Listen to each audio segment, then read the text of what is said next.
বারবার মুক্তিযুদ্ধ একবার করছে, এখন বলে দ্বিতীয় মুক্তিযুদ্ধ হয়েছে, এরপরে কি আবার তৃতীয় চতুর্থ পঞ্চম হইতে থাকবে নাকি? কাজে এটার জন্য একটা পরিষ্কার একটা ধ্যান এবং একটা ধারণা আসতে হবে। যদি এটাকে পরিষ্কার করতে হয়, ভারতীয় আধিপত্যবাদীদের সাথে কোনো আপোষ চলে না। তাদেরকে কোথাও রেখে বাংলাদেশকে সামনের দিকে এগিয়ে নিয়ে যাওয়া যাবে না। রাজনৈতিকভাবে এটা পরিষ্কার। তাই বলবো, আজকে নূর শাহ আমাদের এই যে এবি পার্টির নেতা, সেও ভালো বলে, আরো অনেকে আছেন, এই আওয়ামী বিরোধী আন্দোলনে যে সমস্ত রাজনৈতিক দল ছিলেন, আল্লাহর রাস্তায় একত্র এই সরকারকে বলেন, এই ডিমোতালে চললে হবে না। এই ডিমোতালের সময় কতদিন সময় বলবেন সময় চলে যাবে, কিন্তু আসল কাজগুলো হবে না। তার মধ্যে ষড়যন্ত্র একের পর এক আছেই। আমাদের কর্নেল সাহেব বলেছেন আজকে পাহাড় কেন আজকে অস্থির। আমি বললো শুধু একা পাহাড় না, বাংলাদেশই কিন্তু এখন পর্যন্ত অস্থির। আপনারা বলেছেন আমাদের নিরাপত্তা নাই, কি কারণে নাই? সরকার তো আছে, নিরাপত্তা নাই কেন? স্বৈরাচারে তো খেদাইছি, তাহলে নিরাপত্তা নাই কেন? কারণ ওই যে স্বৈরাচারের প্রেতাত্মারাই দেশ চালাচ্ছে। সামনে মাত্র গুটি কয়েক উপদেষ্টা, আর ভিতরে মাল মশলা সব হলো স্বৈরাচার। কাজে এটা বুঝতে হবে, গায়ে কি লাগলো না লাগলো সেটা গায়ে তো লাগছেই। কাজে স্বৈরাচারকে উৎখাত করার জন্য এখনো সে আন্দোলন শেষ হয় নাই। সেটার জন্য সবাই ঐক্যবদ্ধ থাকতে হবে। অবশ্যই আমরা চাই এই সরকারকে আমরা যুক্তিযুক্ত সময় দিতে চাই, কিন্তু এই সরকারকেও ডিপেন্ড করতে হবে যাদের আন্দোলনে হাসিনা বিদায় হয়েছে। এই রাজপথে 15 থেকে 17 বছর আমরা রক্ত দিয়েছি, আমাদের ছেলেরা অন্ধ হয়েছে, পঙ্গু হয়েছে, গুম হয়েছে, এখন পর্যন্ত সেই সমস্ত মামলাগুলো উঠে নাই। কেন উঠে নাই? আজকে শুধু ওই 5 তারিখের 5ই আগস্টকে কেন্দ্র করে সেই মামলা হইলে হবে না। 5ই আগস্টে তো ওদের চেয়ে বেশি আমাদের নামে মামলা হয়েছে, হত্যা মামলা সহ হয়েছে। এর আগে যে সমস্ত মামলা, সেই সমস্ত মামলা এখনো কেন উদ্র হবে না? স্বৈরাচারের বিরুদ্ধে মিথ্যা মামলা স্বৈরাচার দিয়েছে, গায়েবী মামলা দিয়েছে। আজকে এখনো সেই সমস্ত মামলার আসামি হয়ে আমাদের ঘুরে বেড়াতে হচ্ছে। প্রত্যেকটারই সময় দরকার, তবে কোনটার জন্য কতটুকু সময় দরকার সেটাকে অবশ্যই আমাদেরকে হিসাব করে দেখতে হবে। আনন্দে বেহুশ হওয়ার কোনো কারণ নাই। এর আগেও এরকম আমরা শেখ মুজিব বিতাড়িত হওয়ার পরে আবার প্রতি বিপ্লব হয়েছিল, তারপরে আবার বহু বছর পরে আবার শেখ হাসিনাকে ক্ষমতায় এনেছিলেন। 15 বছর ফ্যাসিবাদের মতো জোর জুলুম ভাবে ক্ষমতায় চাপিয়ে দিয়েছিল। আজকে বিতাড়িত হওয়ার পরে আবার যে ওই যে বলে আমি আসতেছি, কিসের উপরে ভর করে বলে? তার প্রেতাত্মা যারা এখনো বসে আছে ঝান্ডা তোলার জন্য, তাদের উপরে ভর করেই বলে। কাজে যে সমস্ত ভিত্তি যাদের আছে সেই ভিত্তিগুলোকে আজকে চুরমার করতে হবে। পরিষ্কার কথা, তাদের শক্তির যে ভিত, সেই ভিতগুলো চুরমার করতে হবে। এটা তো সত্যি। এখনো সরকারকে বলতে হবে, কেন ওবায়দুল কাদের এখনো গ্রেপ্তার হয় নাই? কেন হাসান মাহমুদ এই দেশ থেকে পালিয়ে যেতে সক্ষম হলো? কেন তাদের অর্থনীতিবিদ যারা চুরি করছে, যে সমস্ত ব্যবসায়ীরা, এখন পর্যন্ত তাদের একজনকেও গ্রেপ্তার করা হয় নাই? কেন গ্রেপ্তার করা হয় নাই? নাম বলছেন, এখনো কেন গ্রেপ্তার করা হয় নাই? কাজে এই সমস্ত বিষয় সময় নেন, কিন্তু এগুলো কার্যকর করেন, মানুষের সামনে দেখান যে আসলে কার্যকর কিছু হচ্ছে। তারেক রহমানের কি হইলো, তারেক রহমান আসলো কিনা, তার মামলা কি হলো, এটা নিয়ে মিডিয়া ব্যস্ত হয়ে যায়। কিন্তু এস আলমকে কেন ধরে না, এটা নিয়ে তো ব্যস্ত হন না, কারণ মালিকানা আছে। তো এরকম আরো অনেক, কয়জনের নাম বলবো। কাজেই যে শত চোর, যে শত ডাকাত আজকে দেশকে এই পর্যায়ে নিয়ে গিয়েছে, আজকে অনতি বিলম্বে তাদেরকে আইনের আওতায় আনতে হবে। আপনি সময় নেন, অসুবিধা নাই। ওবায়দুল কাদের গ্রেপ্তার হয় না, তাদের যে সমস্ত যারা সন্ত্রাস করছে, যারা গণহত্যায় জড়িত, আজকে সেই সমস্ত তারা কোথায়? এখন পর্যন্ত কোনো অ্যাকশন দেখলাম না। ওবায়দুল কাদেরকে গ্রেপ্তার করার জন্য কি ব্যবস্থা না হয়েছে? তার সাথে আরো যারা ছিল তাদেরকে গ্রেপ্তার করার জন্য কি করা হয়েছে? কাজে এই সমস্ত বিষয়ে পদক্ষেপ নেন, আমরা সেটাই চাই। এটা পরিষ্কার কথা। আজকে আমাদের সভাপতি বলেছেন যে মুক্তিযোদ্ধাদের সাথে এখনো, আরে ভাই, দেশ একবারই স্বাধীন হয়েছে, বারবার স্বাধীন হয় না। ওই স্বাধীনতাকে রক্ষা করার জন্য আবার আমাদেরকে লড়াই করতে হয়। সেই লড়াই করছি লড়াই, কিন্তু সেই মুক্তিযোদ্ধাদের প্রাপ্য সম্মান এখন পর্যন্ত ফিরে আসে নাই। মেজর হাফিজউদ্দিনকে কিভাবে এয়ারপোর্টে হস্তান্তরিত হয়েছে, তার বিচার হয়েছে? কোন পুলিশ অফিসার করছে? তাকে কি গ্রেফতার করা হয়েছে? তারা তো বহাল তবিয়তে আছে। এবং প্রত্যেকটা মন্ত্রীর যারা এপিএস রাজনৈতিক ভাবে যারা দেখতেন, সেই সমস্ত মন্ত্রীর এপিএস পিএসরা এখনো উপদেষ্টার এপিএস পিএস আছে। How come? কিভাবে হয় এটা? করেন আপনি, সময় নেন, কিন্তু তাদেরকে রেখে যারা আওয়ামী লীগের প্রেতাত্মা তাদের কাজে ভর করে, তাহলে সবকিছু ওরাই ভুলণ্ঠিত করে দিবে, ওরাই আপনাকে ব্যর্থ করবে। আমরা ব্যর্থ করব না, আমরা চাই আপনারা সফল হন।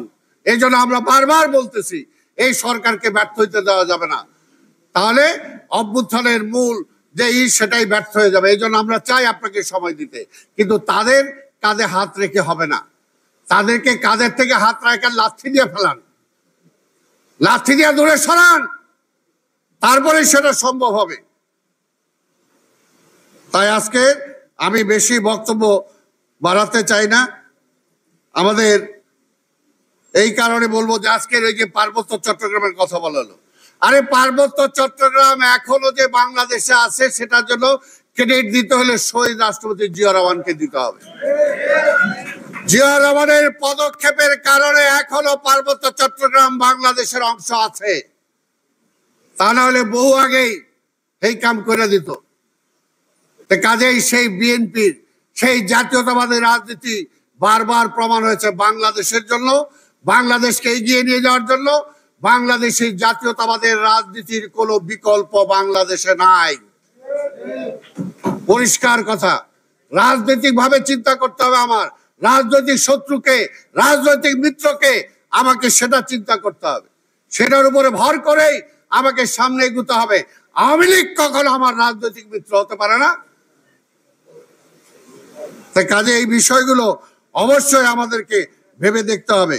তা আমি আমার বক্তব্য দীর্ঘায়িত না করে আজকে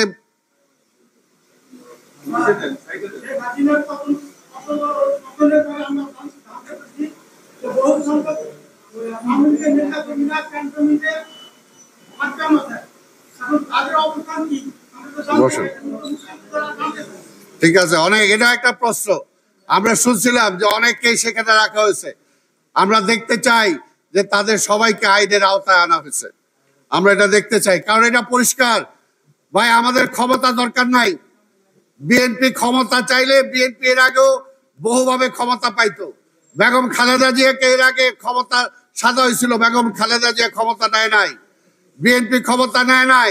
তারেক রহমান আপোষ করলে অনেক কিছু করতে পারতো, কিন্তু আপোষ করে নাই। এই যে 5ই আগস্টের পরে সেই সময় যদি বিএনপি মনে করতো বা আন্দোলনকারী দলরা যদি মনে করতো যে আমরাও ক্ষমতার ভাগ চাই, তাহলে নূর সহ সবাই এখন তারাও ক্ষমতায় থাকতে পারতো। কিন্তু আমরা চাইছি পরিষ্কার যে দেশের একটা পরিবর্তন হোক, একটা নিরপেক্ষ সরকার ক্ষমতায় আসুক। এই নিরপেক্ষ সরকারের মাধ্যমে একটা নির্বাচনী পরিবেশ সৃষ্টি হবে। আওয়ামী লীগের পান্ডারা, আওয়ামী লীগের প্রেতাত্মারা, লুট তরাজ যারা করছে তাদের বিচার আওতায় আনবে, একটা নিরপেক্ষ নির্বাচন হবে, নির্বাচিত সরকার ক্ষমতায় আসবে। এই জন্যই কিন্তু বিএনপি তাড়াহুড়া করে নাই, আন্দোলনকামী আজকে যেটা নূর বলতেছে যে আজকে 2 বছর কেন, আরো যদি কন্টিনিউ করতে হয় তাহলে আন্দোলনকারী শক্তির আজকে সেই সরকার তারা দেখতে চায়, কেন বলতেছেন? কাজে এই জন্যই বলবো, সময় যাবে, চলে যাবে। শেখ হাসিনা 15 বছর কাটায় গেছে, টেরও পায় নাই, এখন টের পাইতেছে। এত বছর পাইলাম কিন্তু মূলধন তো কিছুই নাই। হাজার হাজার কোটি টাকা লোপাট করছি, যাওয়ার সময় এক শাড়ি পরে বিদায় নিতে হয়েছে। তো সেই কারণে বলবো, এই দেশটা আমাদের, এই দেশের জন্য আমরা যারা মুক্তিযুদ্ধে অংশগ্রহণ করেছিলাম, আমাদের বাংকারে আমার সাথে আরো অনেকে শহীদ হয়েছে, এইখানে যারা আছি আমরাও তো শহীদ হতে পারতাম। কাজে আমাদের স্বপ্ন একটাই, সেই সময় যে স্বপ্ন দেখছিলাম যে একটি গণতান্ত্রিক একটি বাংলাদেশ আমরা দেখতে চাই, যেখানে অত্যাচার, নিপীড়ন, নির্যাতন থাকবে না, শাসনের নামে শোষণ থাকবে না, এই ধরনের একটা বাংলাদেশ দেখতে চাই। সেই সময় যুদ্ধকালীন সময়ে মাঝে মাঝে বিকেলে বসে ভাবতাম কবে ঢাকা ফিরে যাব, আত্মীয় স্বজনের সাথে দেখা হবে, পল্টন ময়দানে আর জনসভার প্রয়োজন হবে না, ঢাকার রাজপথে আর মিছিলে গুলি চলবে না, আমাদের দেশ আমরাই চালাবো। কিন্তু সেই স্বপ্ন অধরাই রয়ে গেছে, বাস্তবায়িত হয় নাই। তাই আজকেও বলবো, যে স্বপ্ন নিয়ে আজকে নতুন প্রজন্মের আমার ছাত্র ভাইরা, আমার জনগণ যে অংশগ্রহণ করেছে, সেই স্বপ্ন যাতে ফিকে না হয়ে যায়, এই দায়িত্ব কিন্তু আজকের এই বর্তমান ইন্টেরিয়াম গভর্নমেন্টের দায় কিন্তু আপনার অনেক বেশি, দায়িত্ব অনেক বেশি। কাজেই মনে রাখবেন, আজকে হেলায় সময় নষ্ট করার কোনো সুযোগ নাই। আগে যদি 100 মাইল স্পিডে চলে থাকে সরকার, আপনাকে 200 মাইল স্পিডে চলতে হবে। একটা মুহূর্ত নষ্ট করার সময় নাই এবং সঠিক সিদ্ধান্ত নিতে হবে। আবার একই কথা বলবো, আওয়ামী লীগের কাঁধে ভর করে আপনি কোনো সংস্কার করতে পারবেন না, দেশকে এগিয়ে নিয়ে যেতে পারবেন না, ফ্যাসিবাদের হাত থেকে মুক্ত করতে পারবেন না, আবার ফ্যাসিবাদ এইরকম চাঙ্গা হবে। কাজে তার থেকে মুক্ত হইলে প্রথম তার প্রেতাত্মাদেরকে লাথি দিয়ে, ঝাড়ু দিয়ে বিদায় করেন এবং জাতীয়তাবাদী শক্তির উপরে নির্ভর করেন। আপনাদের সবাইকে ধন্যবাদ। খোদা হাফেজ। বাংলাদেশ জিন্দাবাদ।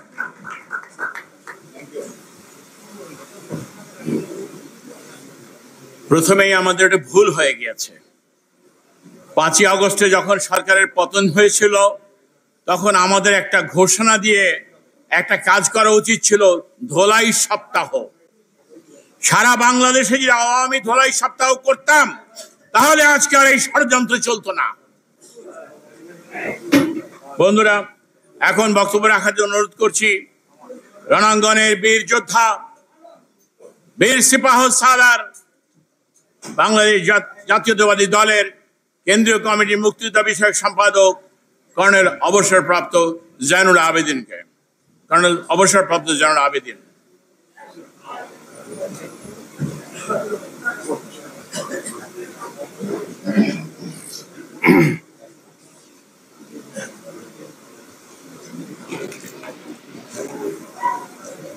বিসমিল্লাহির রহমানির রহিম। আজকের বাংলাদেশ জাতীয়তাবাদী মুক্তিযোদ্ধা দল কর্তৃক আয়োজিত এই অনুষ্ঠানের প্রতিপাদ্য বিষয় বা বিবেচনার বিষয়, বর্তমান রাজনৈতিক প্রেক্ষাপটে রাষ্ট্র বিনির্মাণে মুক্তিযোদ্ধাদের কি করণীয়। বিষয়টি খুবই তাৎপর্যপূর্ণ এবং সময় উপযোগী, কারণ বাংলাদেশের সৃষ্টি হয়েছে মুক্তিযোদ্ধাদের হাতে। কোনো আওয়ামী নেতাকর্মীরা মুক্তিযুদ্ধ চায় নাই, তার হাজার হাজার প্রমাণ আছে। শেখ মুজিব থেকে ধরে বাকি যারা নেতা ছিল তারা কখন কোথায় মুক্তিযুদ্ধ করেছে কেউ প্রমাণ দিতে পারবে না।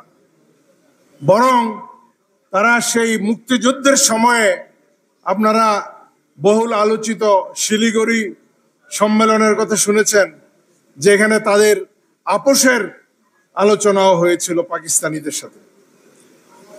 মুক্তিযুদ্ধের স্বাধীনতার ঘোষণা আওয়ামী কোনো নেতার মুখ থেকে আসে নাই, এসেছে একজন বীর সৈনিক, আমাদের প্রাণপ্রিয় নেতা শহীদ প্রেসিডেন্ট জিয়াউর রহমানের মুখ থেকে।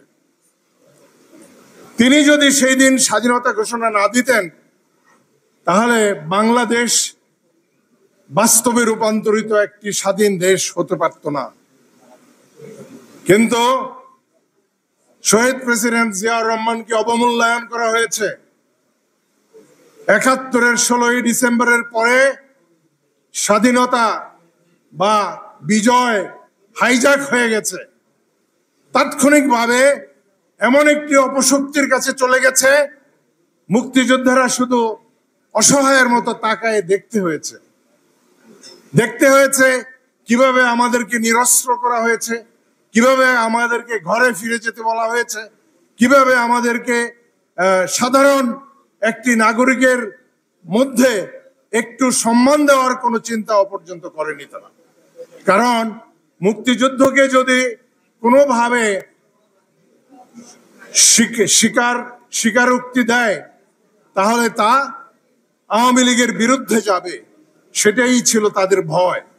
কারণ মুক্তিযুদ্ধ মানেই আওয়ামী লীগের কোনো উপস্থিতি ছিল না।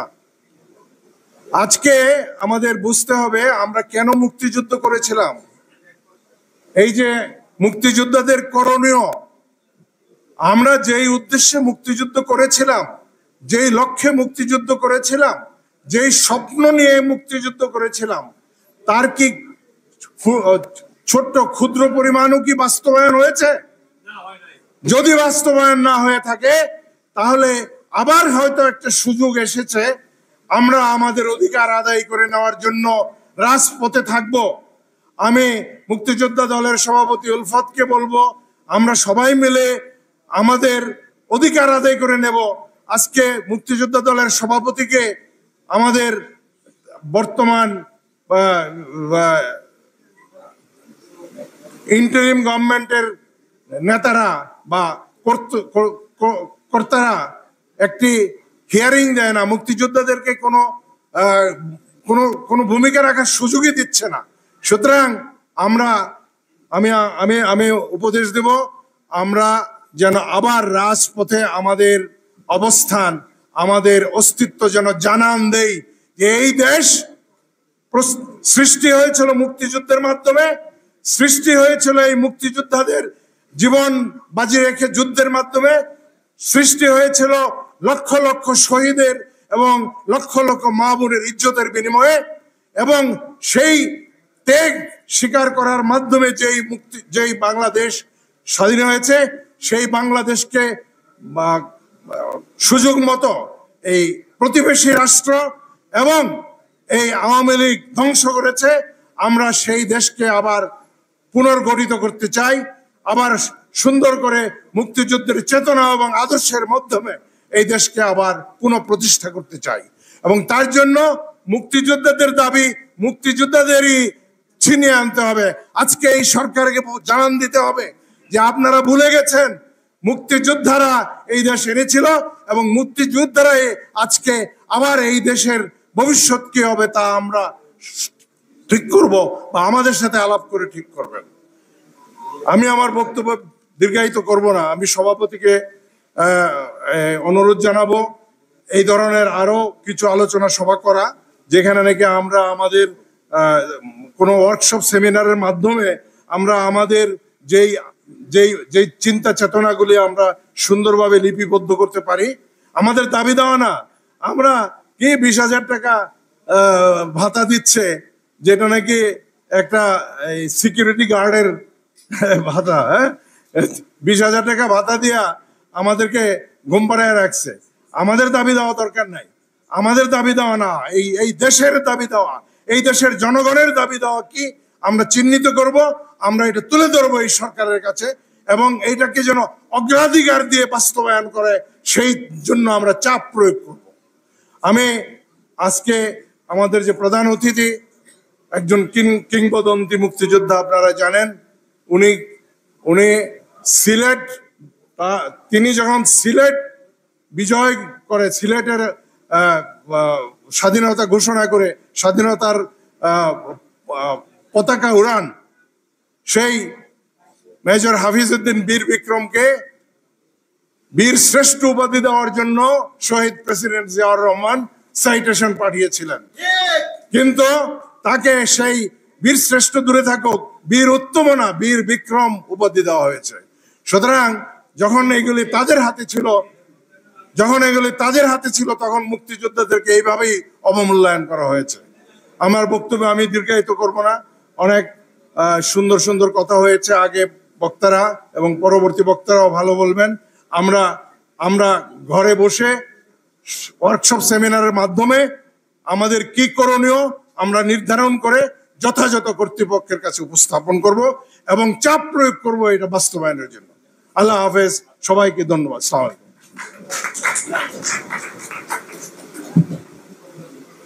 ধন্যবাদ কর্নেল জেনারেল আব্দুল স্যারকে।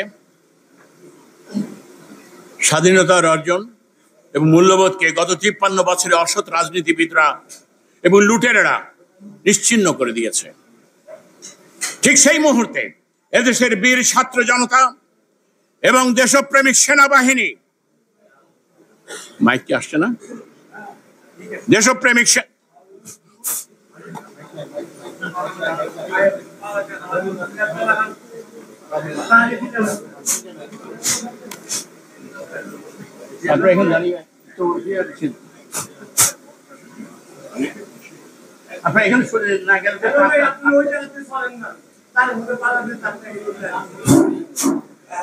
ঠিক সেই মুহূর্তে দেশপ্রেমিক সেনাবাহিনী হাল ধরেছে আর একটা অন্তরিম গভর্নমেন্ট সরকার এদেশে শাসন ব্যবস্থা গ্রহণ করেছে। তারপরে গভীর ষড়যন্ত্র চলছে তাদের বিরুদ্ধে এই সরকারকে উৎখাত করার জন্য। আজকে তাই বলতে চাই, আজকে এদেশের মুক্তিযোদ্ধাদের দাবি, এদেশের জনতার দাবি, 1971 সালের বীর মুক্তিযোদ্ধারা, রণাঙ্গনের মুক্তিযোদ্ধারা আবার ঐক্যবদ্ধ হন।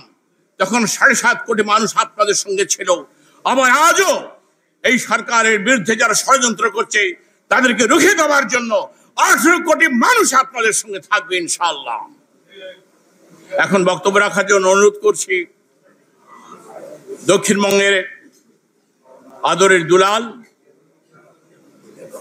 যুবদলের সাবেক সভাপতি, সাবেক সংসদ সদস্য, বিএনপি চেয়ারপারসনের উপদেষ্টা জনাব মোয়াজ্জেম হোসেন আলাল।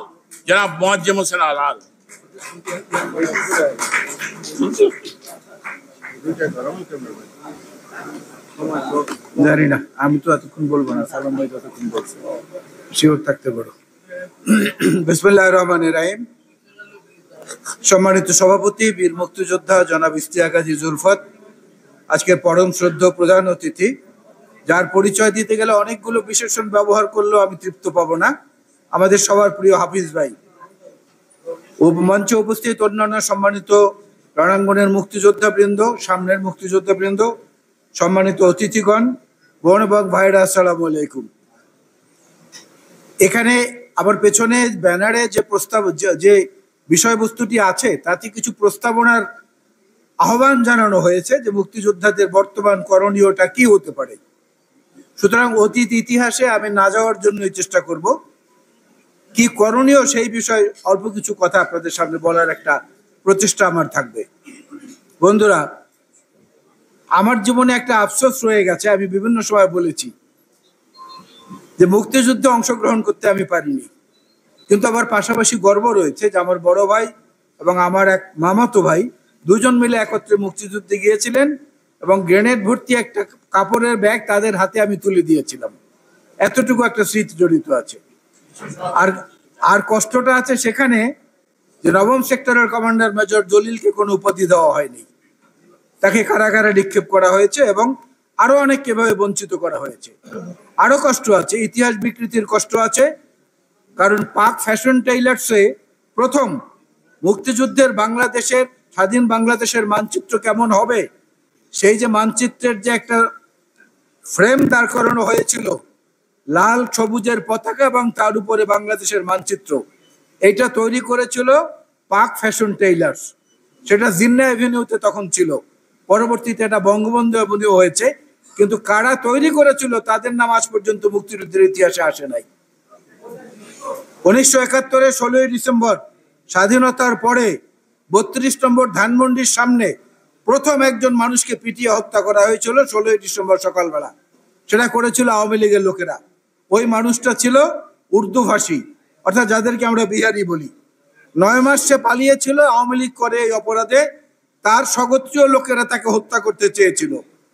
বিজয়ের আনন্দে সে 32 নম্বর ধানমন্ডিতে হাজির হয়েছিল, তাকে সেইখানে পিটিয়ে মেরে ফেলা হয়েছে। ওই ব্যক্তির নাম ছিল মোহাম্মদ ইব্রাহিম। কাদের সিদ্দিকী বীরুত্তম সাহেব নিজের বীরত্ব দেখানোর জন্য মাইকে ঘোষণা দিয়ে ঢাকা স্টেডিয়ামে হালকা পাতলা কিছু লোক জড়ো করে প্রকাশ্যে মানুষের সামনে দিনের বেলা ব্যানর চার্জ করে তাদেরকে হত্যা করেছিলেন। হরিয়ানা ফালাসি শেখ মুজিবের সাক্ষাৎকার নিয়েছিলেন, সেখানে শেখ মুজিব তুচ্ছ তাচ্ছিল্য করে বলেছেন, কিসের মুক্তিযুদ্ধ, কিসের কি, কোথায় কোনো গণহত্যা সংগঠিত হয়নি, কিছুই হয়নি। এগুলো ইতিহাস আশ্রয়ী কথা। এই একটা কথাও যদি মিথ্যা প্রমাণ করতে পারে কেউ, আমি যে কোনো শাস্তি মাথা পেতে নিতে প্রস্তুত রয়েছি। বন্ধুরা, প্রস্তাবনা কি হওয়া উচিত? প্রস্তাবনা হওয়ার আগে একটা কথা, ডক্টর ইউনূস সাহেব অত্যন্ত শ্রদ্ধেয় মানুষ, আন্তর্জাতিক মানদণ্ডে বাংলাদেশের একজন গৌরব, কিন্তু ওনাকে মনে রাখতে হবে উনি রণাঙ্গনের মুক্তিযোদ্ধা না। এটা যদি উনি মনে রাখেন তাহলে আমার মনে হয় মুক্তিযোদ্ধাদের সঙ্গে আজ পর্যন্ত যে কোনো আনুষ্ঠানিক আলোচনায় এই অন্তর্বর্তী সরকারের বসা হয়নি, এটা একটা নিন্দনীয় ব্যাপার। ওনাদের মনে রাখা উচিত ওনারা হচ্ছেন ট্রানজিট, ওনারা ডেস্টিনেশন না। ডেস্টিনেশন গন্তব্য এবং মাঝখানে ট্রানজিট এক জিনিস না। বাংলাদেশ থেকে বহু বিমান, পৃথিবীর বহু দেশ থেকে বিমান দুবাইতে যায়। দুবাই থেকে ইউরোপ, আফ্রিকা, আমেরিকা, উত্তর আমেরিকা, সমস্ত জায়গার, সমস্ত সারা বিশ্বের সঙ্গে যোগাযোগ সেখান থেকে, কিন্তু সেইটা ট্রানজিট। গন্তব্য যার যার কিন্তু ভিন্ন ভিন্ন জায়গায়। এই গন্তব্য যেতে হলে স্টেক হোল্ডারদের সঙ্গে আলোচনা করতে হবে। সেই স্টেক হোল্ডারদের মূল একটা অংশ হচ্ছে বাংলাদেশের স্বাধীনতা যুদ্ধে যারা অংশগ্রহণ করেছিলেন তারা। উলফত ভাই এখানে তেলিয়াপাড়ার কথা বলেছেন। আমি তরুণ যুবক বন্ধুদেরকে উদ্দেশ্য করে বলবো, তেলিয়াপাড়ায় আপনারা যান, গেলে মুক্তিযুদ্ধের প্রকৃত ইতিহাসের সূচনাটা আপনারা দেখতে পাবেন। কিভাবে সেক্টরগুলো ভাগ করা হয়েছে, কারা কারা সেদিন 4 এপ্রিল 1971 ওই বৈঠকে উপস্থিত ছিলেন। সেই বৈঠক থেকে আহ্বান জানানো হয়েছিল আওয়ামী লীগ সহ রাজনৈতিক নেতৃবৃন্দের সঙ্গে যোগাযোগের ব্যবস্থা করা হোক। অর্থাৎ 1971 4 এপ্রিল পর্যন্ত কোন আওয়ামী লীগকে খুঁজে পাওয়া যায় নাই। এবং সেই তেলিয়াপাড়ার জায়গাটা হচ্ছে সড়ক পথে যদি ঢাকা থেকে সিলেট যান, ব্রাহ্মণবাড়িয়া সীমানা অতিক্রম করে হবিগঞ্জের ওই জায়গাটায় পৌঁছানো পর্যন্ত ডান দিকে একটা চা বাগানের রাস্তা আছে। সেখানে গেলে ভারতের সীমান্তবর্তী অঞ্চলের ডাকবাংলোতে হচ্ছে তেলিয়াপাড়া। সেখানে বসে এই ঘটনাগুলো সংঘটিত হয়েছিল। আজকে যে অবস্থাটা বাংলাদেশে দাঁড়িয়েছে, এটা অস্থির অশান্ত অবস্থা। এই অস্থির অবস্থাকে পরিবর্তন করার জন্য যে মানসিকতা, সেখানে প্রথমেই একটা কাজ করতে হবে, সেটা হচ্ছে স্টেক হোল্ডারদের সঙ্গে আলোচনায় বসতে হবে অবিলম্বে। মুক্তিযোদ্ধা দলকে আমরা বলবো যে আমরা পরিবারকে, প্রত্যেক মুক্তিযোদ্ধার রণাঙ্গনের লড়াইয়ে যারা ছিলেন তাদের পরিবারের কাছে, তরুণদের কাছে, যুবকদের কাছে একটা বার্তা পৌঁছে দেবেন। প্রথমে সবিনয় অনুরোধটা আমি করতে চাই আমার প্রস্তাবনার 1 নম্বরে, সেটা হচ্ছে জীবনে বড় হও, কাউকে ছোট করে নয়। জীবনে সুখী হও, কাউকে কষ্ট দিয়ে নয়। জীবনে হাসো, আনন্দ পাও, বেশি করে হাসো, কিন্তু কাউকে কাঁদিয়ে নয়। এই জিনিসগুলো যদি হৃদয়ে ধারণ করা যায় তাহলে বাংলাদেশ অনন্য উচ্চতায় গিয়ে এক সময় পৌঁছবে, এই প্রত্যাশা আমরা নিঃসন্দেহে করতে পারি। কারণ তরুণ সমাজই পৃথিবীতে যুগে যুগে বিপ্লব এনেছে, তাদের মাধ্যমেই হয়েছে। আমরা প্রায়শই একটা কথা বলি, আমরা উদাহরণ দেই, কিন্তু নিজে যেন একজন উদাহরণ হওয়ার চেষ্টা করি। উদাহরণ দেওয়া খুব সহজ, কিন্তু নিজে একটা উদাহরণ হওয়া অনেক কঠিন কাজ। অনেক কঠিন। 2015 সনে জাপান সরকার, বেশি দিন আগের কথা না, 2015তে জাপান সরকার নাগরিকত্ব দিয়েছিল গডজিলাকে। গডজিলা ওই যে বড় আকারের ড্রাগন আছে না, যেগুলোর মুখ থেকে আগুন বেরোয়, সেই গডজিলাকে তারা নাগরিকত্ব দিয়েছে 2015 সনে। এটার কারণ কিংবা ব্যাখ্যা তারাই ভালো বলতে পারবেন। 1890 থেকে 1910 সন পর্যন্ত এই যে মাদক, যেটা হেরোইন, এটা শিশুদের সর্দি কাশি হলে তাদেরকে ইঞ্জেকশন আকারে তাদের শরীরে এটা পুশ করা হতো। কিন্তু পরিবর্তন হয়েছে না, এখন সব কিছু হয়েছে, পদ্ধতি পরিবর্তন হয়েছে, আরো আধুনিক হয়েছে। সে আধুনিক চিন্তা মানসিকতায় মুক্তিযোদ্ধাদের প্রথমেই উচিত হবে এই পরামর্শটা দেয়া যে আমাদের সঙ্গে বসতে হবে, পরিবারকে ওইভাবে নিজেদের মোটিভেটেড করতে হবে। 3 নম্বর হচ্ছে মুক্তিযোদ্ধা কল্যাণ ট্রাস্টের আওতাধীন যতগুলো জাতীয় সম্পদ আছে প্রত্যেকটাতে লাল বাতি জ্বালিয়ে ছেড়ে দিয়েছে 15 বছরে তারা। এই মুক্তিযোদ্ধা কল্যাণ ট্রাস্টকে প্রকৃত অর্থেই রণাঙ্গনের মুক্তিযোদ্ধা এবং যারা বাংলাদেশি জাতীয়তাবাদী বিশ্বাস করে, যেখানে পাহাড়ি, বাঙালি, নৃগোষ্ঠী, গাঢ়, সমতলবাসী, এর মধ্যে কোনো বিভেদ নাই, তাদেরকে তাদের প্রতিনিধিদের আকার ওইটাকে হস্তান্তর করতে হবে তাদের কাছে। তারা সঠিক দেশপ্রেমিকের মতো ভূমিকা পালন করে এই কল্যাণ ট্রাস্টকে আর একটা লাভজনক প্রতিষ্ঠানে পরিণত করবে। এই প্রস্তাবটা আমি এখানে দিলাম, সেই ব্যাপারে আপনাদের তৎপর হওয়া উচিত। এবং সবচেয়ে বড় কথা যেটা হচ্ছে সেটা হচ্ছে দেশনেত্রী বেগম খালেদা জিয়া, যিনি প্রকৃত অর্থেই একজন মুক্তিযোদ্ধা।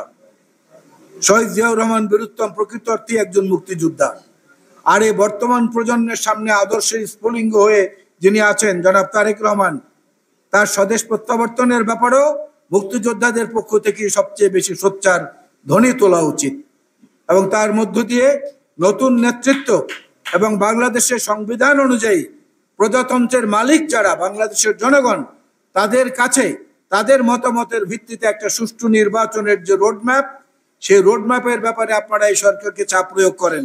বলেন যে দুটো রোডম্যাপ আমরা অবিলম্বে চাই, একটা হচ্ছে সংস্কার রোডম্যাপ আর একটা হচ্ছে নির্বাচনী রোডম্যাপ।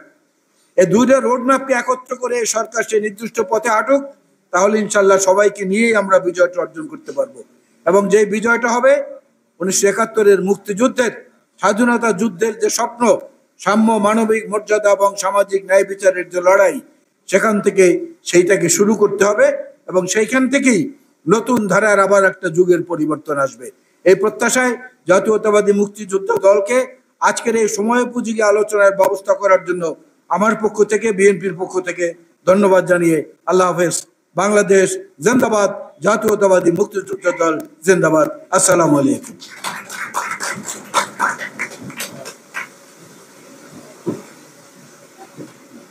ধন্যবাদ আলাল ভাইকে। আজকের এই সরকার 18 কোটি মানুষের সরকার। এই সরকারের বিরুদ্ধে চলছে গভীর ষড়যন্ত্র, শরতের আকাশের মতো। কিছুক্ষণ রৌদ্রোজ্জ্বল থাকে, আবার কিছুক্ষণ থাকে মেঘাচ্ছন্ন। রাজনীতির আকাশে মেঘাচ্ছন্ন দেখা দিচ্ছে বারবার করে এই ষড়যন্ত্র সরকারকে উৎখাত করার জন্য। এই সরকার যেমন তেমন সরকার নয়।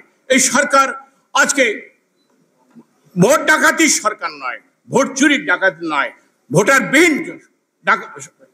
বিহীন সরকার নয়। অনেক রক্ত ঝরেছে, হাজারো মা বোন হয়েছে বিধবা, লক্ষ লক্ষ মানুষ এই অংশগ্রহণ করেছে, কোটি কোটি মানুষ অংশগ্রহণ করেছে, হাজারো মানুষ হয়েছে অঙ্গ প্রত্যঙ্গ হানি হয়েছে তাদের। আমরা এই মাসের প্রথম দিকে গিয়েছিলাম পীরগঞ্জে, গিয়েছিলাম সেদিন আবু সাইদের মাজারে। আবু সাইদের কবর জিয়ারত করার সময় আবু সাইদের বাবার সঙ্গে আমাদের সভাপতি কথা বলেছিলেন, তার মায়ের সঙ্গে কথা বলেছিলেন। তিনি কি, আমরা যতটুকু দুঃখ পেয়েছি তিনি দুঃখ পাননি। তিনি বলছেন আমার আবু সাইদ চলে গিয়েছে, আমার দুঃখ নেই, এদেশের মানুষ গণতন্ত্রের মুক্তি পেয়েছে, এটি আমার জন্য বড় পাওয়া। আজকে হারিয়েছে ওই কারবালার প্রান্তরের কথা মনে করিয়ে দেয়। কারবালা প্রান্তরে পানির জন্য হাজার হাজার মুসলমান সেদিন মারা গিয়েছে, শহীদ হয়েছে। সেদিন সেই ছেলে এই আন্দোলনের সময় পানি চাই, পানি পানি, কারণ সে জানে একজন তৃষ্ণার্ত মানুষকে পানি দিলে সে চাঙ্গা হয়ে উঠবে, আর চাঙ্গা হওয়ার পিছনে সে আন্দোলনকে বেগবান করে তুলবে। তাই সে পানি নিয়ে বলছিল ফেরিওয়ালার মতো, বিনা পয়সায় সে পানি দিচ্ছিল, পানি চাই পানি। সেই মুগ্ধকে এক্ষুনি হাসিনার কুত্তার চাটার পা কাটা চাটার কুত্তার দল গুলি করে তাকে হত্যা করেছে। জিসান নবম শ্রেণীর ছাত্র, সেই স্কুলে যাওয়ার সময় লিখে দিয়ে গেছে, বাবা মা আর ধৈর্য ধরতে পারলাম না, আমি চলে যাচ্ছি। এই মিছিলে যদি ফিরে না আসি তোমরা অন্তত বলতে পারবে আমরা একজন শহীদের পিতা মাতা। সেই জিহাদ আর ফিরে আসেনি। এক্ষুনি হাসিনার পর কুকুর খুনি হাসিনার লড়াকু, খুনি হাসিনার পুলিশ বাহিনী নির্মম ভাবে সেই মাত্র 16 বছরের কিষানকে হত্যা করলো।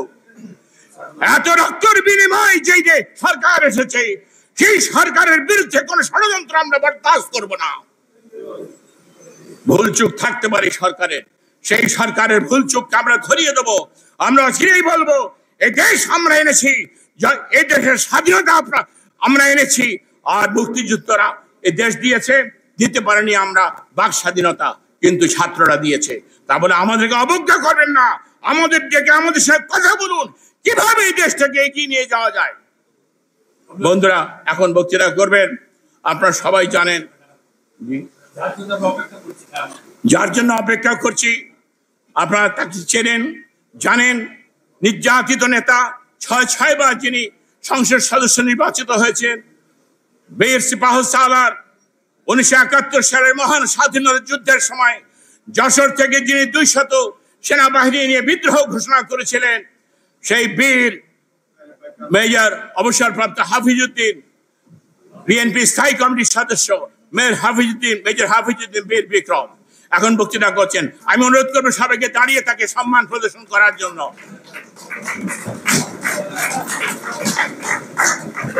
ধন্যবাদ সবাইকে।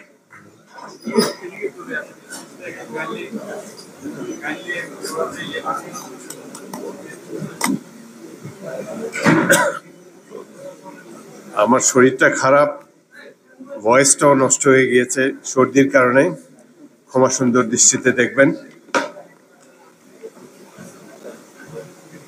বিসমিল্লাহির রহমানির রহিম।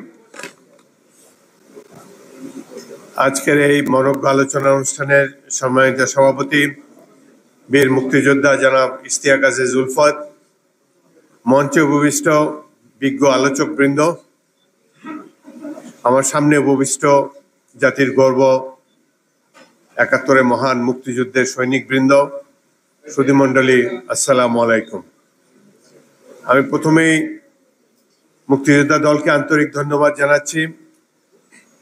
অত্যন্ত উপযুক্ত সময়ে এই আলোচনা অনুষ্ঠানটির আয়োজন তারা করেছেন, বিষয়বস্তু নির্বাচন করেছেন অত্যন্ত লাগসই।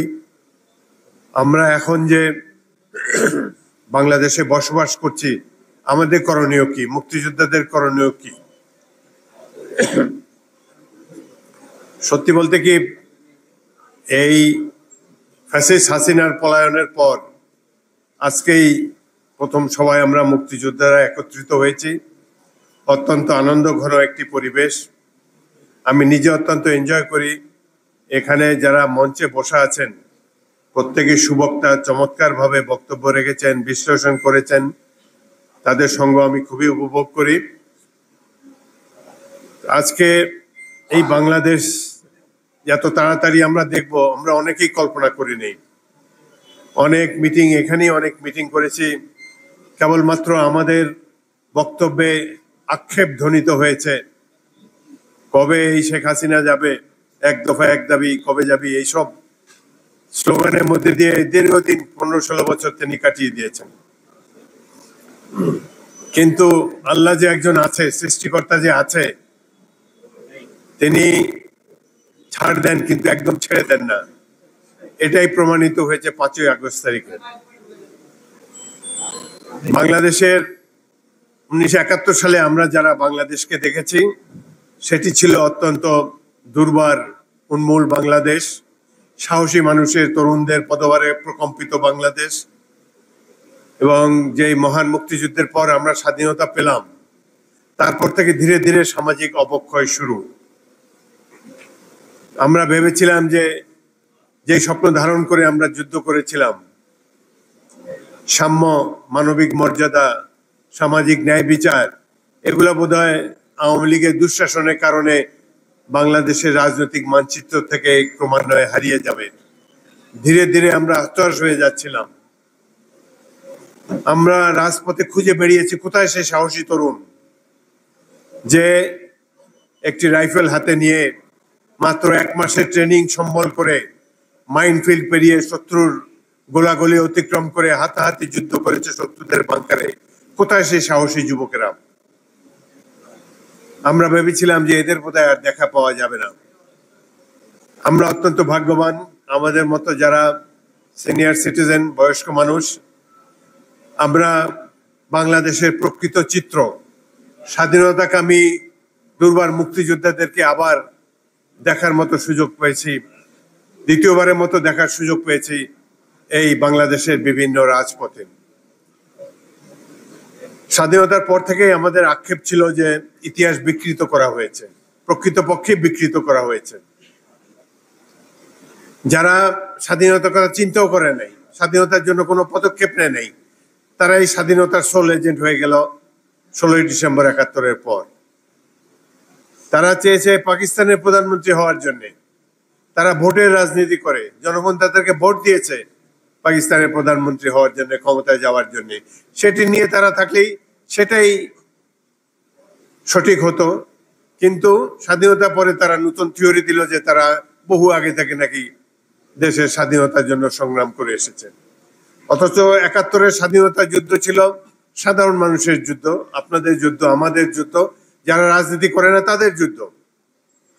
স্বাধীনতা যুদ্ধের সূচনাই করেছে ইস্ট বেঙ্গল রেজিমেন্টের সৈনিকেরা, মেজর জিয়াউর রহমানের নেতৃত্বে ইস্ট বেঙ্গল রেজিমেন্ট, ইপিআর, আর তার সাথে যোগ দিয়েছে হাজার হাজার ছাত্র। সেই সময় ছাত্রদেরকে আমরা ট্রেনিং দিয়েছি, 1.5 মাস ট্রেনিং দিয়েছে। 1.5 মাসের ট্রেনিং এর পরই সে একজন দুর্ধর্ষ মুক্তিযোদ্ধা পরিণত হয়েছে। কিন্তু এবার আমরা অবাক বিস্ময়ে লক্ষ্য করেছি যে এবার যারা যুদ্ধ করেছে তাদের হাতে কোনো অস্ত্র নাই। নিরস্ত্র মানুষ ট্যাঙ্কের সামনে, আর্মার পার্সোনাল ক্যারিয়ারের সামনে, হেলিকপ্টার গানচিপের সামনে বুক চিতিয়ে দাঁড়িয়েছে যুদ্ধ করার জন্য। এদেরকে দেখে মনে পড়ে গেল সেই 71-এর দুঃসাহসী তরুণদের কথা। আমি যে ব্যাটালিয়নে অধিনায়ক ছিলাম, 100 ছাত্র জীবন দিয়েছে সম্মুখ যুদ্ধে। তাদের অনেকের চেহারা এখনো আমার মুখে ভাসে, আমার মনে ভাসে। এতদিন পর মনে হলো যেন তাদেরই পুনর্জন্ম হয়েছে। আবারও দেখি রাজপথে অদ্ভুত সব ডায়ালগ এবার শুনেছি। চাঁদখার পুলে একটা পুলিশ তার ঊর্ধ্বতন কর্মকর্তাকে বলছে যে একটা গুলি করি, একটা পড়ে যায়, বাকিটি লড়ে না। অদ্ভুত সাহসী।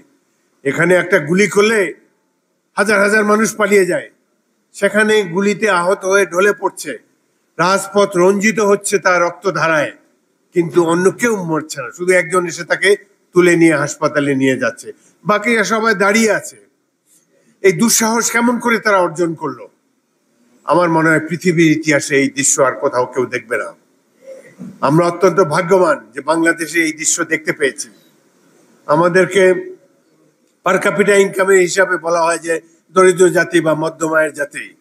আমরা মোটেও দরিদ্র নই। বিশ্বের সবচেয়ে ধনী দেশ বাংলাদেশ, যাদের এই ধরনের তরুণরা আছে, যারা খালি হাতে ট্যাঙ্কের মোকাবেলা করতে পারে। আমরা সেই সাহস অর্জন করেছি। তারা এই সাহস কোথায় পেয়েছে? তারা আপনাদেরকে দেখে এই সাহস পেয়েছে। 71-এর মুক্তিযোদ্ধাদেরকে দেখে তারা এই সাহস অর্জন করেছে। তাতে ঐচিত্র রয়েছে। তারা হানাদার বাহিনীর বিরুদ্ধে বীর বিক্রমে যুদ্ধ করেছে। হয়তো তারা অস্ত্র নিয়ে যুদ্ধ করেছে, এবারের যোদ্ধারা নিরস্ত্র হয়ে বীর বিক্রমে যুদ্ধ করেছে। এই দৃশ্য যে দেখবো অনেকেই আমরা ভাবি নাই। অত্যন্ত ভাগ্যবান, আল্লাহ রাব্বুল আলামিনের কাছে শুকরিয়া আদায় করি যে তিনি আমাদের সন্তানদেরকে সাহস জুগিয়েছেন, অনুপ্রেরণা জুগিয়েছেন। আমি ধন্যবাদ দিতে চাই এই লড়াকু তরুণদের বাবা মাদেরকে। এই দৃশ্য বাংলাদেশে, পৃথিবীর কোনো দেশে কেউ দেখে নাই। সন্তান ট্যাঙ্কের সাথে যুদ্ধ করার জন্য যাচ্ছে, তার বাবা মাও তার সাথে সাথে যাচ্ছে। অনেকে মনে দুঃখ আছে, বিশেষ করে আমার সামনে যারা বসে আছেন, ৭১-এ যারা এই দেশটিকে স্বাধীন করেছেন, মুক্তিযোদ্ধাদের প্রকৃত মর্যাদা দেওয়া হয় নাই। এটা নিয়ে আমাদের সকলেরই দুঃখবোধ আছে, কিন্তু সেটি আবার রিপিট হয়ে যাচ্ছে। এই যে আরেকটা যে মুক্তিযুদ্ধ বা গণতন্ত্রের জন্য যুদ্ধ, জুলাই আগস্টের বিপ্লব, এই বিপ্লবে যারা শহীদ হয়েছেন, ৫০০-র অধিক ছাত্র যুবক, তারা চোখ হারিয়েছেন, তারা কিন্তু চিকিৎসাটিও পাচ্ছেন না। তাদের দুঃখবোধ আমার চেয়েও বেশি। এইভাবে জীবন উৎসর্গ করার পর শহীদ পরিবার, এই সভাতে আপনাদের পক্ষ থেকে দাবি জানাতে চাই, এই জুলাই আগস্ট বিপ্লবে, গণ অভ্যুত্থানে যারা শহীদ হয়েছে প্রত্যেকটি পরিবারকে মুক্তিযোদ্ধা বীর ভাতা দেওয়া উচিত। যারা আহত, চক্ষু হারিয়েছেন, অঙ্গ হারিয়েছেন, সব কাজ বাদ দিয়ে এই সরকার আগে তাদেরকে সুস্থ করে তুলুক।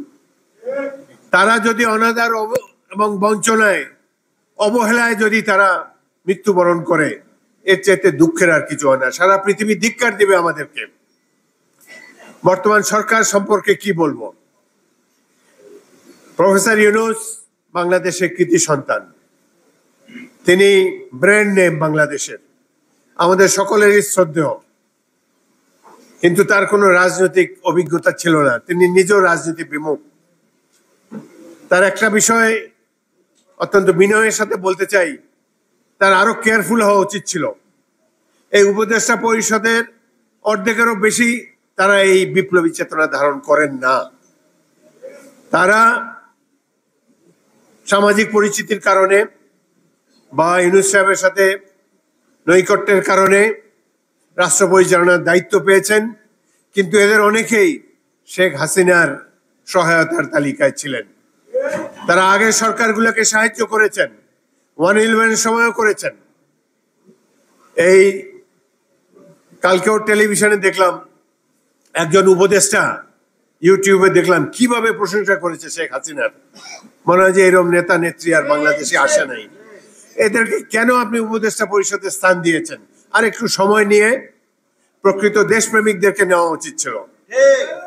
একজন শেখ হাসিনার অ্যাম্বাসেডর, গতকালকেও অ্যাম্বাসেডর ছিল, রাষ্ট্রদূত, তাকে ডেকে এনে সরাসরি উপদেষ্টা পরিষদে দেওয়া হয়েছে। তার বক্তব্য, চমৎকার বক্তব্য রেখেছেন। এই ধরনের ব্যক্তিদেরকে তো এই ধরনের উপদেষ্টা পরিষদে থাকা উচিত। এদেরকে চিনি, মনীষ যেভাবে বলেছে এভাবে কারো মুখ থেকে শুনি নেই। এটা হলো প্রকৃত দেশপ্রেমী, তারা বাংলাদেশকে ধারণ করে। সুতরাং আমরা আশা করব এই উপদেষ্টা পরিষদে তারাই থাকবেন যারা আগস্ট বিপ্লবকে ধারণ করেন, যাদের ত্যাগ আছে, যারা রাজপথে নেমেছে। ইশতিয়াক আজিজ উলফত এই পরিণত বয়সেও 40 জন মুক্তিযোদ্ধা নিয়ে শহীদ মিনারে মিছিলে গিয়েছেন। গুলি বর্ষণের সম্ভাবনা সেখানে ছিল, পরের দিন ওখানেই শহীদ মিনারে গুলি বর্ষণ করেছে, কিন্তু এই বয়সেও দ্বিতীয়বার তিনি মুক্তিযুদ্ধে অংশগ্রহণ করার জন্য চেয়েছেন। এই জন্য তাদেরকে আন্তরিক ধন্যবাদ জানাই। তার সাথে 40 জন বয়স্ক লোক, সবারই দাড়ি টুপি। এই বয়সেও যে আপনারা সাহস দেখিয়েছেন, এটি পরবর্তী প্রজন্মের জন্য উদাহরণ হয়ে থাকবে। আমাদের করণীয় কি? আমাদের অনেক কিছু করণীয় আছে। রণাঙ্গনে মুক্তিযোদ্ধারা এই দেশটা আমরা স্বাধীন করেছি। অনেকে বলে দ্বিতীয়বার স্বাধীন হয়েছে। This is not correct. দ্বিতীয় স্বাধীন একবারই হয়, একবারই আমরা দেশকে স্বাধীন করেছি। আমরা গণতন্ত্র প্রতিষ্ঠার জন্য নিরন্তর যুদ্ধ করেছি, আরো যুদ্ধ করে যাব। এই সরকারকে ব্যর্থ হতে দেওয়া যাবে না। আমরা তাদের সাফল্য চাই, কিন্তু তাদেরকে সঠিক উপদেশ নির্দেশ আমরা দিতে চাই। এই দেশের pride Sans of the soil হলো এই মুক্তিযোদ্ধারা। কোনোদিন তাদের প্রথম উচিত ছিল, প্রথমে মুক্তিযোদ্ধাদের সাথে একটা বৈঠক করা উচিত ছিল বর্তমান উপদেষ্টা পরিষদে। কারা দেশটা স্বাধীন করেছে, কি স্বপ্ন তারা ধারণ করেছে, কি স্বপ্ন এখনো বাস্তবায়ন হয় নাই, সেটি সরাসরি যারা যুদ্ধ করেছে তাদের কাছ থেকে শুনে নেওয়া উচিত ছিল। এই চেতনা তাদের নাই, এই মানসিকতা তাদের নাই। এটা অত্যন্ত দুঃখজনক। আরেকটি জিনিস আমাদের কাছে অবাক লাগে, প্রফেসর ইউনূস সাহেব বলেছেন যে ছাত্ররা তাকে নিয়োগ দিয়েছে। ছাত্ররা নিয়োগ দেয় নাই, সারা দেশের মানুষ তাকে নিয়োগ দিয়েছে। এবং শুধু এই অগাস্ট বিপ্লবে দেশ স্বাধীন হয় নাই, গত 17 বছর ধরে আমার দল বিএনপি সংগ্রাম করে এসেছে রাজপথে। অসংখ্য মানুষ জীবন দিয়েছে, গুম হয়েছে, অঙ্গহানি হয়েছে। তাদের কথা বেমালুম ভুলে গেলেন? রাজনৈতিক দলের প্রতি অনীহা কেন? সকল রাষ্ট্র ব্যবস্থায় স্টেক হোল্ডার হলো রাজনৈতিক দল। তাদের সাথে এখনো গঠনমূলক আলোচনা করা হয় নাই। আমরা আশা করব এই প্রফেসর ইউনূস সাহেব যত শীঘ্র সম্ভব রাজনৈতিক দলসমূহের সাথে আলাপ করেন, মুক্তিযোদ্ধাদের সাথে আলাপ করে তাদের কি স্বপ্ন ছিল 71-এ সেই সম্পর্কে জেনে নিন। প্রফেসর ইউনূস কিন্তু মুক্তিযোদ্ধা, তিনি আমেরিকাতে মুক্তিযুদ্ধের পক্ষে বলিষ্ঠ ভূমিকা রেখেছেন, কিন্তু সময়ের ক্রমধারায় ধীরে ধীরে ধীরে ধীরে মনে হয় যে মুক্তিযোদ্ধারাই বোধহয় বাতিল মাল হয়ে যাচ্ছেন। মুক্তিযুদ্ধের চেতনাই তো এই দেশকে বাঁচিয়ে রেখেছে। এই যে রাজপথে সাহস করে নেমেছে ছাত্ররা, যুবকেরা, সাধারণ মানুষ, এই সাহস তারা 71 সালের থেকে পেয়েছে। তখন দেখেছে কিভাবে খালি পা পরা, লুঙ্গি গেঞ্জি পরা ছেলেরা কিভাবে সামান্য ট্রেনিং নিয়ে পাক বাহিনীর উপরে ঝাঁপিয়ে পড়েছিল। সুতরাং এখনো সময় আছে। এখন কিছু কিছু উপদেষ্টার কথা শুনে মনে হয় তারা আগামী 10 বছর সংস্কার করতে চান। এই সরকার একটা দুর্বল সরকার। তার প্রমাণ হলো আনসার বাহিনীও অভ্যুত্থান করতে চায়, সরকার পরিবর্তন করতে চায়। তার প্রমাণ হলো বায়তুল মুকাররমের খতিব 2 মাস পালিয়ে থেকে এসে আবার গোপালগঞ্জ থেকে একটি বাহিনী নিয়ে এসে আবার বায়তুল মুকাররম দখল করতে চায়। তারা ধরে নিয়েছে এটি দুর্বল সরকার। সুতরাং আপনারা যে দুর্বল নন, সেই জন্য বিভিন্ন শ্রেণী গোষ্ঠীর মানুষের সাথে, বিভিন্ন পেশার মানুষের সাথে মত বিনিময় করে আপনাদের অবস্থানকে আরো পাকাপোক্ত করুন। বিশেষ করে মুক্তিযোদ্ধাদের সহায়তা নিন। আমরা বয়স হলেও এখনো বেড রিডেন হয়ে যায় নাই, এখনো আমাদের অন্তরে সেই সাহস রয়েছে। এবং এবার তো যুদ্ধে প্রমাণিত হয়েছে যে শুধু ছাত্ররা নয়, তাদের পিতামাতারাও রাজপথে নেমে এসেছেন। বাংলাদেশের প্রধান সমস্যা কি? অনেকগুলো রাজনৈতিক সরকার এই দেশকে পরিচালনা করে গিয়েছে। আমার একটা ব্যক্তিগত ধারণা হলো যে আমাদের প্রধান রোগ হলো দুর্নীতি, দুর্নীতির প্রতি আসক্তি। সরকার প্রধান হোক কিংবা পিয়ন হোক, অধিকাংশ লোক এই দুর্নীতির দোষে, দুর্নীতির রোগে রোগাক্রান্ত। সুতরাং এর বিরুদ্ধে আমাদের ব্যবস্থা নিতে হবে। কি ব্যবস্থা নিতে হবে তার জন্য রকেট সায়েন্টিস্ট হওয়ারও দরকার নাই। পাশের দেশ ভারতেই আছে। ভারতের নিয়ম আছে, ক্ষমতাসীন দলের এমনকি চিফ মিনিস্টার, প্রাইম মিনিস্টার যদি কোনো দুর্নীতিতে লিপ্ত হন এবং এটা যদি তদন্ত করে প্রমাণিত হয়, তাকে ওই প্রধানমন্ত্রীর চেয়ার থেকে কিংবা চিফ মিনিস্টারের চেয়ার থেকে সরাসরি জেলখানায় নিয়ে যাওয়া যায়। এর উদাহরণ রয়েছে অনেকগুলো। বিহারের মুখ্যমন্ত্রী লালু প্রসাদ যাদব এবং হরিয়ানার চৌতালা, এবং সর্বশেষ উদাহরণ দিল্লির অরবিন্দ কেজরিওয়াল। তারা মুখ্যমন্ত্রী থাকা অবস্থায় সিবিআই তাদেরকে জেলে নিয়ে গিয়েছে। আমাদেরও এই ধরনের সিস্টেম ইন্ট্রোডিউস করতে হবে বাংলাদেশে। দুর্নীতি দমন কমিশনকে একটি সাংবিধানিক প্রতিষ্ঠানে রূপান্তরিত করতে হবে। দুর্নীতি দমন কমিশনের চেয়ারম্যান এই পদে নিয়োগ দিবেন 3 জন ব্যক্তি, সংসদ নেতা, বিরোধী দলের নেতা এবং চিফ জাস্টিস। এই ধরনের সিস্টেম ভারতে আছে। আমরা এই ধরনের একটা সিস্টেম তৈরি করি যাতে করে একবার 5 বছর পর একবার ভোটের মাধ্যমে কেউ যদি গদিনসীন হন, তারপরে দুর্নীতি লিপ্ত হলে 2 মাস 6 মাসের মধ্যেই তার বিরুদ্ধে যাতে ব্যবস্থা নেওয়া যায়। সুতরাং এই ধরনের একটি ব্যবস্থা যদি বর্তমান সরকার ইন্ট্রোডিউস করে নীতিমালায় বা সংবিধানে, রুলসে, তাহলে দুর্নীতি অনেক অংশে কমে যাবে। বাকি সংস্কার করার জন্য রাজনৈতিক দল যথেষ্ট, নির্বাচিত প্রতিনিধিরা যথেষ্ট। এই দেশে সংবিধান সংশোধন করার অধিকার একমাত্র নির্বাচিত জনপ্রতিনিধিদের। এই কথাটি ভুলে যাবেন না। যতই পিএইচডি ডিগ্রি থাকুক, এটা দিয়ে আপনারা সংবিধান সংশোধন করতে পারবেন না। আপনারা সুপারিশমালা দিতে পারেন, রাজনৈতিক দল সমূহের সাথে আলাপ আলোচনা করে দেখতে পারেন। রাজনৈতিক দল যদি গ্রহণযোগ্য মনে করে, এটি তাদের নির্বাচনী ইশতেহারে দিয়ে জনগণের ম্যান্ডেট তারা নিয়ে নেবেন। কিন্তু বাংলাদেশে এই তো দুর্ভাগ্য আমাদের।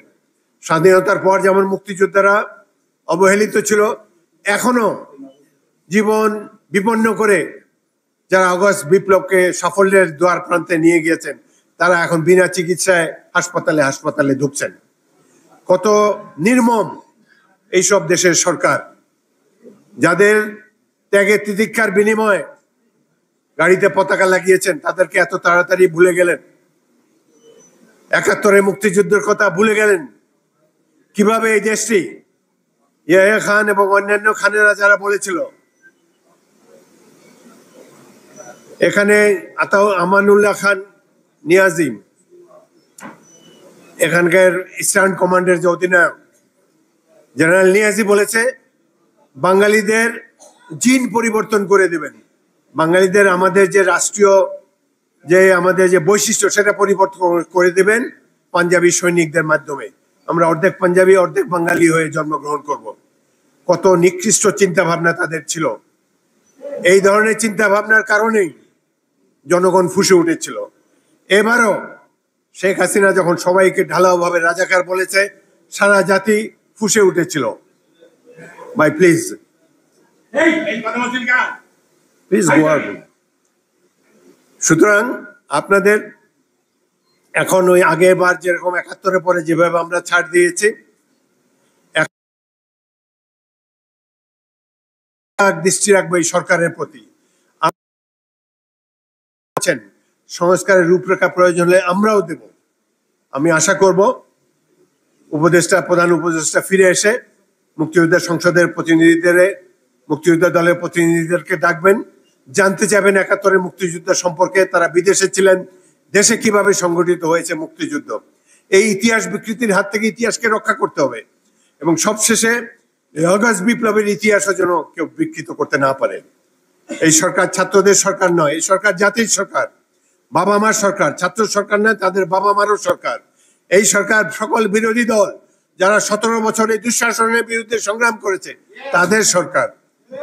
এটি উপলব্ধি করে জনগণকে, দলসমূহকে, সামাজিক সংস্থা সমূহকে একটু সম্মান করার চিন্তা ভাবনা আপনাদের মধ্যে থাকা উচিত বলে আমরা মনে করি। পার্বত্য চট্টগ্রাম নিয়ে দু একটি কথা বলতে চাই। এখানে কর্নেল মনীষ অলরেডি বলেছেন, এখানে পাহাড়িরা অত্যন্ত সহজ সরল, তাদের ভুল বুঝায় উস্কানি দেওয়ার লোকের কোনো অভাব নাই।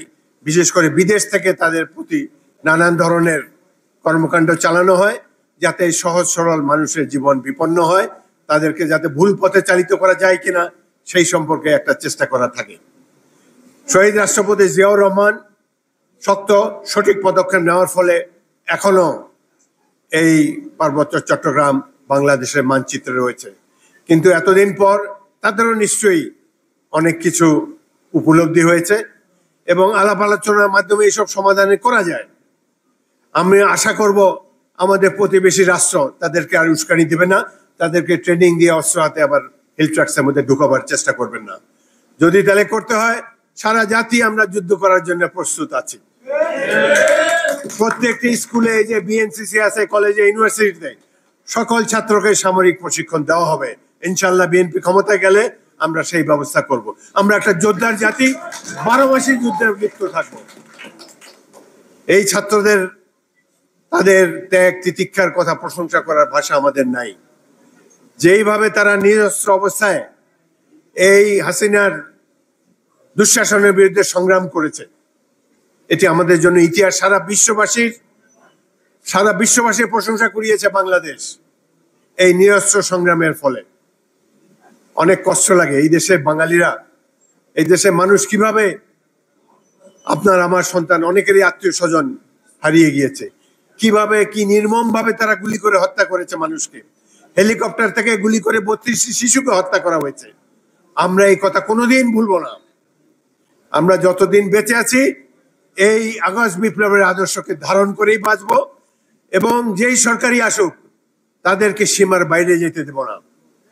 এই সরকারকে আমরা আইন কানুনের মাধ্যমে, সাংবিধানিক সংস্কারের মাধ্যমে এমনভাবে রাখবো যাতে করে ৭১ মুক্তিযুদ্ধের চেতনা বাস্তবায়িত হয়। আমরা গণতন্ত্রের জন্য যুদ্ধ করেছিলাম, গণতন্ত্রের জন্য আর কোনোদিন এই দেশ থেকে কেউ না সরাতে পারে, সেই জন্য আমরা সচেষ্ট থাকবো। আমরা গণতন্ত্রের কাস্টোডিয়ান হব। সামাজিক ন্যায় বিচার জীবন দিয়ে হলো আমরা রক্ষা করতে হবে এবং সাম্য, এই সংগ্রামে শুরু হয়েছিল কোটা আন্দোলন, অর্থাৎ সাম্য প্রতিষ্ঠার জন্য, সকলের সমান অধিকার। এই অধিকার যেন কেউ, অধিকার থেকে যে কেউ বাংলাদেশের মানুষকে বঞ্চিত করতে না পারে, সেই জন্য আমরা সজাগ থাকব, সংগ্রাম করেই যাব। আমরা এতদিন অনেকের বেঁচে থাকারই কথা না, তবু আমরা যে বাংলাদেশের স্বপ্ন দেখেছি সেই বাংলাদেশ বাস্তবায়িত হওয়ার কাছাকাছি পর্যায়ে এসেছে। এখন এটি লক্ষ্য করে, এখন এটি নির্ভর করে একটি ভালো সরকারের উপরে, একটি দুর্নীতিমুক্ত সরকার, জনগণের নির্বাচিত সরকারই পারে ৭১-এর চেতনার বাস্তবায়ন ঘটাবার জন্য। আমরা এই দেশে আর কোনো রিগড ইলেকশন দেখতে চাই না। এই দেশে এই সরকারের প্রথম থেকে চেষ্টা করা উচিত ছিল একটি ভালো নির্বাচন কমিশন বসাবার জন্য, কিন্তু নির্বাচন কমিশন নিয়ে কোনো কথাবার্তা নাই। তাদের কোনো রোড ম্যাপ দেয় না, কবে নির্বাচন দেবে তাও বলে না, কি সংস্কার করবে ৬টি বিষয়ে সংস্কারের কথা বলেছে, অন্যান্য সংস্কারের ব্যাপারে তারা এখনো নিশ্চুপ আছে। ১ মাস যথেষ্ট সময়। এখানে যারা আছে সবাই দেশের কৃতি সন্তান, তাদের ব্রেন আছে, তারা বলুক। কিন্তু একটা হলো যে হাসিনার প্রতাপ, তারা এদের উপরে ভর করে আছে। পুরো পুলিশ বাহিনী, অন্যান্য বাহিনী সব তো হাসিনার লোকেরাই এখানে আছে। ৪৮৭ জন পুলিশ কিভাবে সেনানিবাসী আশ্রয় নিল? আমি সেনাপ্রধানকে জিজ্ঞাসা করতে চাই, বাংলাদেশ সেনাবাহিনী আমরা সৃষ্টি করেছি ১৯৭১ সালে, কেন এখানে ৪৮৭ জন খুনি পুলিশ কর্মকর্তাকে তারা আশ্রয় দিলেন? এখন তারা বলেছেন বের হয়ে গিয়েছেন, গুড, কিন্তু বিভিন্ন সেনানিবাসে আওয়ামী দুর্বৃত্তদেরকে আশ্রয় দেওয়া মোটেই ঠিক হয় নাই। তারা এখনো বহাল তবিয়তে আছে। কিন্তু এই বিপ্লব সেদিনই সম্পূর্ণ হবে যেদিনে গত ১৭ বছর লুটতরাজ যারা করেছে, বাংলাদেশের ব্যাংক সমূহ